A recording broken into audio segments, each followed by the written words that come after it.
لو قلتلك ان حاجة بتاكليها بشكل يومي ممكن تكون بتأثر على توازن هرمونات جسمك، هتصدقي؟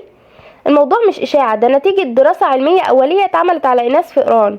العلماء قسموا الفئران لأربع مجموعات بشكل بسيط: مجموعة بتاكل أكلها الطبيعي، ومجموعة بتاكل علف الفراخ نفسه، مجموعة بتتغذى على فراخ متربية في المزارع، ومجموعة بتاكل فراخ طبيعية متربية بشكل صحي.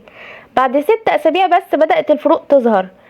بعض المجموعات حصل عندها زيادة في الوزن وارتفاع في الكوليسترول، لكن الملاحظة الأهم كانت في الهرمونات. هرمون زي البروجسترون بدأ يقل، وفي المقابل حصل ارتفاع في هرمونات تانية زي التستوستيرون والإستروجين. وده معناه إيه؟ معناه إن الجسم ممكن يبدأ يفقد التوازن الطبيعي للهرمونات، وده في الدراسات بيرتبط بتغيرات زي اضطرابات في الدورة أو خلل في الإشارات الهرمونية.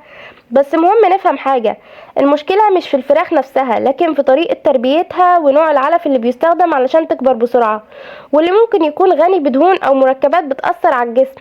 الدراسة كمان وضحت ان الفراخ الطبيعية كان تأثيرها اقل بكتير. مش كل الاكل زي بعض، مصدر الاكل وجودته ممكن يأثروا على جسمك اكتر مما تتخيلي، وده مش بيحصل فجأة، ده بيحصل تدريجي من غير ما تاخدي بالك. لو عايزة تفهمي جسمك بشكل صح تابعيني، عشان هنا هنوصل للمعلومة الصح بدون تهويل او تضليل. وهسيبلك البحث في وصف الفيديو، ما تنسيش تعملي لي لايك واشتراك عشان يوصلك كل جديد.